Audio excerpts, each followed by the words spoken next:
Dalam kes hari ni, Abang Boy yakin by the end of this video, korang mesti akan garu kepala. Pada Abang Boy, ini adalah sesi soal siasat yang paling tak masuk akal.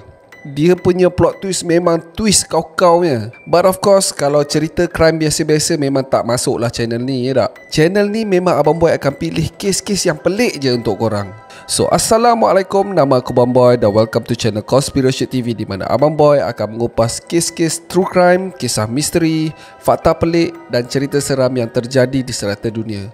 Dan kalau korang berminat dengan konten-konten dark macam ni, korang berada di channel yang paling sesuai untuk orang-orang aneh macam kita ni. So, di akhir video, kalau korang berminat dengan konten ni, Abang Boy sangat-sangatlah appreciate kalau korang boleh belanja Abang Boy satu like, dan mungkin juga korang boleh consider untuk subscribe dan tekan bell notification button supaya tak terlepas update Abang Boy yang akan datang.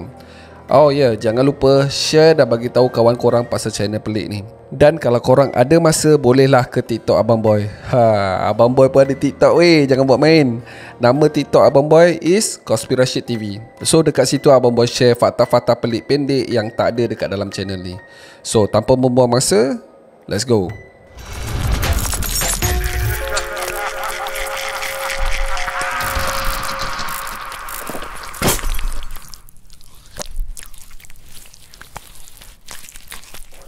Pada tahun 2006, seorang wanita yang bernama Heather Kwan dan boyfriend dia, Ryan, tinggal di Desert Hill, Arizona, USA. Kekawan Heather describe Heather ni sebagai seorang yang baik hati dan mudah sangat percaya kepada orang. Dia pernah bekerja part-time di sebuah rumah kebajikan untuk kanak-kanak yang kurang bernasib baik. Dan dia bercita-cita untuk menjadi peguam bela, dan pada masa itu dia adalah penuntut dekat universiti berdekatan dalam ijazah undang-undang. Ryan juga adalah student di universiti yang sama dengan Heather. So, dipendekkan cerita, couple ni plan untuk balik ke rumah ayah kepada Ryan ni pada hari Christmas. So, bila sampai je hari Christmas, si ayah Ryan ni pun bersiaplah dengan makanan, hiasan Christmas, semualah semata-mata untuk menanti kepulangan anak tersayang dengan girlfriend dia. Tunggu sampai ke malam. Ryan dan Heather tak muncul-muncul. Sepanjang hari dia try contact Ryan dengan Heather, tapi tak pick up.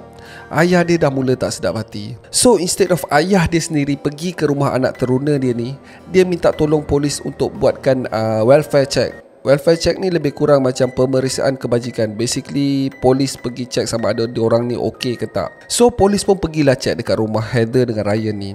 Tapi bila pintu diketuk, tak ada siapa yang menyahut. Tapi bila diorang cek, kereta Ryan masih ada lagi dekat depan rumah. So polis pun mengetuk pintu untuk kali kedua, dan kali ni diorang dengar seperti ada tapak kaki menuju ke pintu, dan tak lama kemudian pintu tu pun dibuka. Yang membuka pintu tu adalah Ryan. Serta-merta polis perasan yang mata Ryan lebam dan ada luka kecil di bahagian hidung. Ryan just berdiri depan polis tu macam blur habis. Dia tak tanya apa-apa, tak cakap apa-apa, just berdiri je. So bila polis ni mengintai sikit, di atas sofa ruang tamu, diorang nampak Heather tengah baring. Diorang nampak seorang perempuan lah pada masa tu.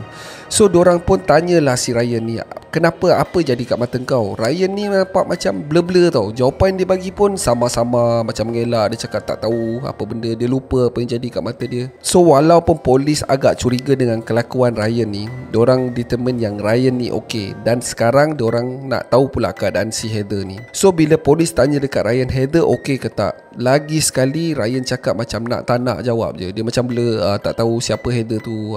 Last sekali dia cakap Heather tengah tidur dan dia tak nak kacau Heather. Lagilah polis ni jadi suspicious. So diorang pun minta kebenaran untuk cek Heather sama ada dia okey ke tak. Ryan pun dalam keadaan blur tu bagilah kebenaran kepada polis untuk masuk kat rumah dia. So polis pun berjalan ke ruang tamu. Bila polis mendekati Heather, polis dapati Heather bukan tidur guys, dia dah mati.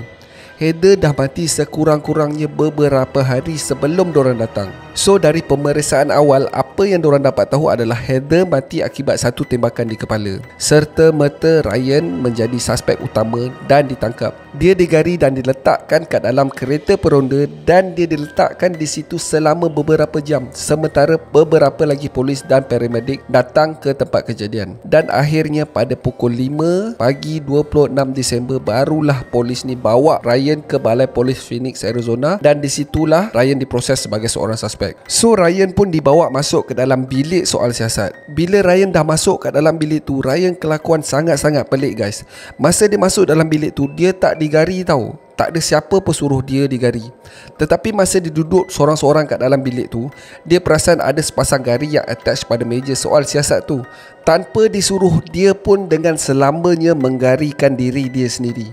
Semua kelakuan Ryan ni dirakam CCTV di dalam bilik soal siasat tu. Selama beberapa minit Ryan berada dekat dalam bilik tu, kelakuan dia jadi makin pelik guys. Ada sekali tu dia macam tidur dekat atas meja. Dia lebih kurang letak tangan dia macam tu lah dekat atas meja tu. And then tiba-tiba dia terus bangun dan seolah-olah dia nak keluar daripada bilik tu. Tetapi tangan dia dah digari. So dari riak muka Ryan ni, dia memang macam blur sangat. Dia macam terlupa yang dia dah garikan diri dia sendiri, padahal tak ada siapa pun suruh dia buat macam tu. Lepas tu dia duduk balik dan capai satu kertas kosong, lebih kurang macam kertas A4 tu. And then dia ambil, dia stare je, dia tenung je kertas tu, tak tahu apa yang dia buat. Dan selepas beberapa minit, pegawai penyiasat yang bertugas pun masuk dan request untuk ambil gambar kaki Ryan. Dan lepas ambil gambar kaki tu, Ryan cakap dia nak balik. Dan bila pegawai cakap tak boleh, Ryan jadi macam budak-budak, macam tantrum. Muka masam, dengan body language bagailah, dengan riak muka apa semua. So pegawai penyiasat tu macam tak hiraukan Ryan. Tak lama selepas tu Ryan pun duduk, dan pegawai tu pun duduk sebelah dia. Okay, lupa, nama pegawai tu adalah Paul Dalton. So Paul ni pun duduk sebelah Ryan dan mulakan interview. So dia start lah dengan tanya perkara-perkara basic je, macam nama, umur, macam tu lah. Tapi apabila ditanya kepada Ryan, tahu tak kenapa kau berada dekat sini? Kenapa engkau disiasat? Ryan jawab tak tahu guys. Memang blur habis. From this point on, sesi soal siasat ni akan jadi semakin pelik. So Paul teruskan dengan membaca rights. Rights ni macam you have to remain silent, anything you say will do bla bla bla, lebih kurang macam tu lah. So bila Paul cakap yang dia akan bacakan rights macam selalu yang orang tengok dalam TV, Ryan ni cakap no, dia tak pernah tengok cerita polis dalam TV dan dia tak pernah dengar. So Paul ni macam pelik, kau dah kenapa? Takkan kau tak pernah tengok TV pasal cerita polis kot? Okey lah, dah lepas tu tiba-tiba Ryan cakap, oh okey, aku pernah tengok cerita polis. Dah pula. Benda-benda kecil macam ni nampak macam tak bawa apa-apa maksud pun, tapi pada pegawai yang berpengalaman macam Paul, dia dapat rasakan ada sesuatu yang pelik pada Mamat Ryan ni. So pada awalnya dia beranggapan yang mungkinlah Ryan ni tengah high ke, layan dadah ke, ataupun mabuk, atau apa je lah, ada something wrong somewhere lah. So sepanjang sesi soal siasat ni, kelakuan Ryan ni berubah-ubah. Sekejap dia banyak cakap, sekejap dia diam, sekejap dia termenung. Memang nampak blur habis guys. Dan boleh dikatakan hampir semua soalan yang ditanya oleh Paul dijawab dengan tak tahu ataupun Ryan menipu. So sebagai penyiasat, benda-benda macam ni walaupun nampak kecil dan tak penting, Paul susah nak percaya apa yang Ryan cakap. Yelah, kalau benda-benda kecil pun Ryan dah menipu, belum lagi Paul tanya pasal soalan-soalan berat macam siapa yang bunuh Heather dan sebagainya. Dan sepanjang masa di dalam soal siasat tu, Ryan just termenung je. So bila Paul tanyakan pasal girlfriend dia, Heather ni, Ryan terus jawab dia tak ada girlfriend. Bila ditanyakan Ryan, kenal tak sesiapa yang bernama Heather, tiba-tiba Ryan cakap, oh kenal. Heather tu budak lagi, berumur 16 hingga 17 tahun. Padahal Heather tu pada masa tu berumur 21 tahun. Dan dia cakap nama Heather adalah Heather Kaiman dan bukannya Kwan. Sekali lagi Ryan blur-blur, cakap macam dia tak ingat sangat nama budak perempuan tu. So bila ditanyakan pula pasal bengkak dekat muka Ryan tu, Ryan cakap dia tak tahu. Dia blur, dia cakap dia tak ingat apa yang jadi. Paul pun push lagi lah, kenapa, apa jadi, apa semua. Dan selepas beberapa ketika Ryan cakap, oh Heather pukul saya. Bila ditanyakan pula kenapa Heather pukul Ryan, Ryan jawab dia tak tahu, dia tak ingat. Maybe it was an accident, dia cakap. Bila ditanyakan apa sebenarnya yang berlaku dekat rumah dia, Ryan ni macam blur-blur, macam ingat-ingat lupa. Tapi kan dia ada mention yang ada 2 orang pecah masuk dekat rumah dia. Ryan juga ada mention yang 2 orang ini adalah Richie dan ayah dia. Akan tetapi Paul macam susah sikit nak percaya, sebab cerita Ryan ni agak kelang kabut. Kejap sini, kejap sana, kejap depan, kejap belakang. So payah sikit nak tahu sama ada dia ni cakap betul atau tak. Even sebelum soal siasat pun, polis memang dah syak awal-awal yang dalang kematian Heather adalah Ryan, tak ada orang lain dah. Dan ada kemungkinan yang lebam dekat muka Ryan adalah sebab Heather melawan dan memukul muka Ryan. So bila Ryan buat pengakuan sendiri yang Heather pukul muka dia sampai bengkak masa sesi soal siasat tu, dorang memang dah anggap yang Ryan lah yang bunuh Heather. Walaupun macam tu kan, tak ada satu pengakuan yang diberikan oleh Ryan yang mengatakan Ryan membunuh Heather. Sepanjang interview tu, jawapan yang diberikan Ryan adalah tak tahu, ataupun jawapan dia langsung tak masuk akal. Kalau aku jadi pegawai polis tu pun aku pening cow. So macam Paul, pegawai penyiasat tu, dia macam duduk lepak kejap, tengok apa benda lagi aku nak buat dengan kau ni. So masa tengah-tengah interview tu, Paul tiba-tiba perasan ada something wrong dekat muka Ryan ni.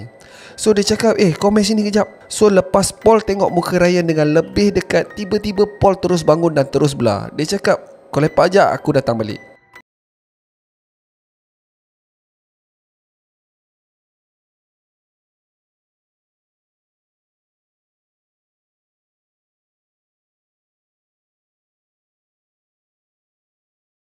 Memang betul-betul mengejutkan. Terdapat 4 lubang peluru di kepala Ryan. Ryan memang sebenarnya tak bersalah daripada awal lagi. Dia sebenarnya adalah seorang mangsa sama macam Heather. Apa yang sebenarnya berlaku adalah pada 23 Disember, 2 hari sebelum polis datang ke rumah Ryan, 2 orang perompak telah memecah masuk ke dalam rumah Ryan. Perompak itu adalah Richie dan ayah dia yang bernama Larry Carver. Cerita sebenarnya adalah sebulan sebelum tu Ryan pernah bergaduh dengan Richie ni. Selepas Richie cuba mengorat si Heather ni, pada masa tu Richie tinggal bersama-sama dengan couple ni. Dia sewa satu bilik lah. Dan selepas bergaduh, Ryan telah halau Richie keluar daripada rumah tu. Tak puas hati mio pasal, Richie bagi tahu ayah dia pasal benda ni, dan ayah dia pun join sekaki untuk balas dendam. So selepas sebulan, pada 23 Disember tu, dua-dua beranak ni telah cuba masuk daripada pintu belakang rumah Ryan. Dan bila Ryan perasan dua beranak ni cuba nak buka sliding door depan, Ryan pun berlari untuk cuba halang dorang daripada masuk ke rumah. Dalam keadaan kelam kabut tu, si Richie melepaskan 2 das tembakan tepat pada muka Ryan. Satu das terkena hidung Ryan dan masuk dekat tepi tengkorak Ryan. Peluru tu melekat dekat situ. Das kedua pula terkena tepi kepala Ryan. Akan tetapi peluru tu tak berjaya masuk ke dalam tengkorak Ryan. Akan tetapi sebahagian tengkorak Ryan telah pecah. Kedua-dua beranak ni beranggapannya Ryan telah mati dan dorang pun terus ke ruang tamu. Heather pada masa ni tengah menyorok di sofa. Tak banyak cerita, Richie terus melepaskan satu das tembakan di kepala Heather. Point blank guys, dekat-dekat dia tembak. Dan selepas tu dua-dua beranak ni ambil semua barang yang berharga dekat dalam rumah tu dan terus belah daripada tempat kejadian. Tetapi setelah beberapa hari, diorang ditangkap dan dijatuhkan hukuman penjara seumur hidup. So menurut bedah siasat, Heather mati serta-merta akibat tembakan di kepala. Akan tetapi Ryan tak mati lagi guys sebenarnya. Setelah beberapa jam, Ryan terjaga dan disebabkan kecederaan teruk di kepala. Ryan macam blur-blur apa yang terjadi sebenarnya. Ryan nampak Heather terlantar di sofa. Akan tetapi dia ingatkan si Heather ni tengah tidur. So dia pun naik ke atas, masuk bilik dan dia pun tidur. Keesokan harinya dia bangun dan dia masih tak tahu apa yang berlaku. So dia habiskan hari tu dengan berjalan di sekitar rumah macam biasa. Dia tengok TV, dia makan, dia lepak. Walaupun pada masa tu girlfriend dia, Heather, dah mati. Aduh jam aku. Pada keesokan harinya, iaitu hari Christmas, dia habiskan hari dia macam tu juga. Jalan-jalan di sekitar rumah, lepak tengok TV sebelah awek dia yang mati. Sampailah pintu rumah dia diketuk oleh 2 pegawai polis. So masa polis tu jumpa keadaan Ryan dan terjumpa pula mayat Heather, dorang terus assume yang Ryan ni adalah pembunuh Heather. So layanan polis ke atas Ryan adalah seperti seorang pesalah dan bukan sebagai seorang mangsa. Korang cuba bayangkan setelah terkena tembakan dekat kepala, Ryan spend 2 hari di dalam rumah tu sorang-sorang. Lepas tu pula dia kena tahan dekat dalam kereta peronda tu selama 6 jam guys. Dia dekat dalam kereta tu selama 6 jam, bukan sikit-sikit. Dan selepas sampai pula dekat balai, dia kena soal siasat pula selama 2 jam. Dan akhirnya selepas 2 jam berada dekat dalam bilik soal siasat tu, barulah pegawai polis yang Paul ni perasan pasal kecederaan dekat kepala si Ryan ni. Setiap saat kecederaan kepala Ryan makin parah disebabkan pendarahan dalaman dalam kepala Ryan. So instead of berikan rawatan kepada Ryan, dorang simpan dia lama-lama dekat dalam kereta. Tak cukup dengan tu, siap kena soal siasat lagi macam pesalah. So setelah dorang found out yang Ryan ni adalah mangsa dan mengalami kecederaan, dorang terus kejarkan Ryan ni ke hospital di mana Ryan terpaksa menjalani pembedahan untuk menyelamatkan nyawa dia. Akan tetapi sebahagian otak Ryan telah rosak dan terpaksa dibuang. Tak cukup dengan tu, mata Ryan juga terpaksa dibuang. Walaupun pembedahan tu berjaya menyelamatkan nyawa Ryan, dia terpaksa bergantung kepada mesin untuk hidup. Alahai, benda boleh elak kot. Umur 18, Muda lagi dah jadi macam sayur. Aduh hai. So Ryan terpaksa berpindah balik ke rumah parents dia, di mana parents dia menjadi penjaga tetap dia full time. Dan selepas 10 tahun daripada insiden ni, Ryan mengalami sawan dan meninggal dunia. Jabatan Polis Phoenix, Arizona telah menjalankan siasatan dalaman tentang kes ini, dan dorang buat press conference dan announce tak ada siapa yang patut dipersalahkan. Kalau nak diikutkan, parents kepada Ryan ni boleh je saman polis. Akan tetapi walaupunlah dikatakan kalau dorang menang kes pun, Ryan takkan kembali seperti normal balik. So that's it for today guys. Terima kasih sebab tengok video Abang Boy sampai habis. Kalau korang suka dengan konten video Abang Boy ni, Abang Boy sangat-sangat appreciate kalau korang boleh belanja Abang Boy satu like, dan mungkin juga korang boleh consider untuk subscribe dan tekan bell notification button supaya tak terlepas video Abang Boy yang akan datang. Dan lagi satu, jangan lupa singgah dekat TikTok baru Abang Boy So akhir kata, be awesome, stay creepy. Assalamualaikum.